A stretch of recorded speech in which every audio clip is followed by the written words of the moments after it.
How did that impact you when we had the 200 school children here in the hall? I thought it's really amazing that we could actually share our music and our thoughts of a musical career with so many children, and to influence them and to inspire them. I also thought the impact of all 5 of the international artists that are here for the festival, we were all, well, I was sitting with them here on stage the entire hour presentation, and everyone got involved to share. I've been doing school presentations professionally for many years. I've never experienced something quite so unique. Would you agree with that? Yes, and especially because 5 of us are on the stage, and we can really appreciate each other's music and to understand what each other was thinking about music, about life. Rachel, I so appreciate, I reached out to you, you didn't know who I was, and that you trusted me and Sun Valley Artist Series to make this journey all the way from Hong Kong and to play in our very small community and with our very special piano festival. So I so appreciate the trust. We're a little out of the box. I've been told by all the artists that no one sits on stage and has to talk for 10 minutes before they do a major performance. Well, I really want to thank you, Susan and Steve, for bringing me here. It's really a wonderful experience. And because I have never been to Idaho, it's really beautiful here. I think Stephen Lynn said the other day that he had never heard of Sun Valley before he came. All right, let's talk a little bit about your program. It's so amazing. We've had some major works performed this week, and now on the final solo recital, you're bringing forth the Schumann Fantasy, which is one of the greatest works of the early Romantic period ever written for piano. Mm-hmm. Is it about a half hour long? Yes, it's a 30 minutes work. Can you talk a bit about the work? Yeah, on the very front page, Schumann quoted Schlegel's poem, and there's one line which really strikes me, which is through all the colors of the sounds, there's one special tone that is so special that only one can hear it attentively in secret. So I thought really this line really inspired me, and which I thought that actually I would relate it to the blue flower, the symbol of searching for beauty and searching for infinity. So this image really did a great impact on me when I play the Schumann Fantasy, and it really inspired me to really search for the perfection, for infinity. Is the blue flower something in your culture that symbolizes? Is that a Chinese I don't think it's image? A Chinese image, but rather it's a European image. Oh, okay. Yeah.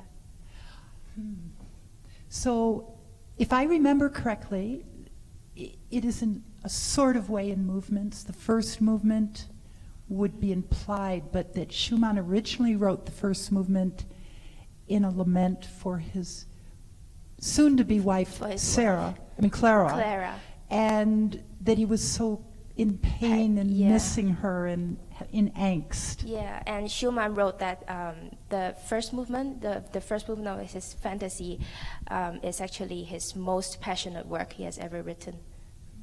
Yeah. Well, I don't think we have enough time, but I almost was going to ask if you've experienced that angst at your tender young age. Should that be another conversation? Not in front of the world? Well, I certainly experienced a lot in life, and I would like to share one of my story with you all. And I was 13 years old when I was invited to play in Moscow with the orchestra at the Tchaikovsky Hall.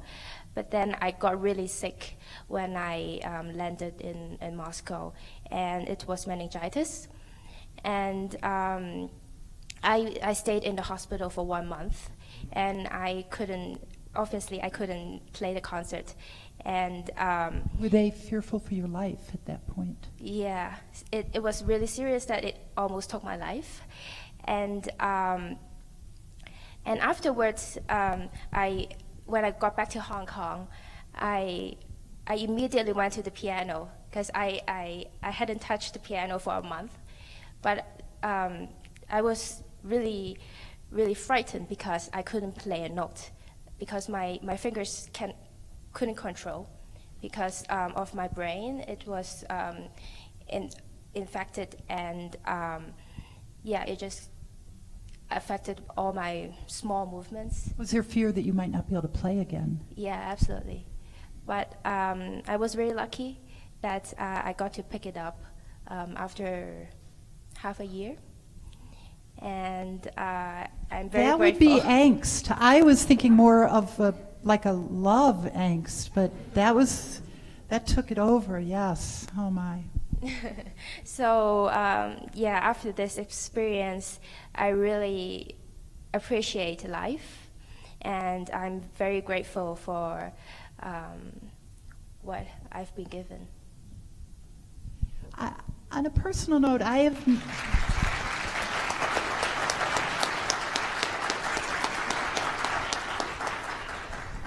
think the power of music is so profound, and I remember when I was younger, my mother, who was very passionate about classical piano music, would often cry during performances, and I didn't understand that.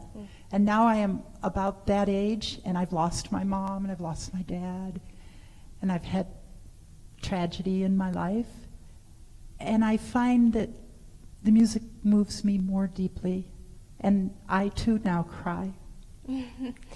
Yeah, to me, I'm always overwhelmed by the greatness of music, by the greatness of art.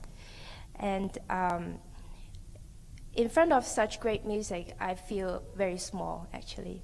And but at the same time, I feel that I'm of service of this music, and I should be responsible to pass the message of the composer to the audience and to the world, and hopefully it will inspire people around the world. Well, I know this week you sure are inspiring. It's really quite beautiful. I would like to go back for a few more minutes to your program. Rachel, after this amazing 30-minute work of the Schumann, is performing a very short, relatively short sonata by Bartók. Is it about? Around 11 minutes.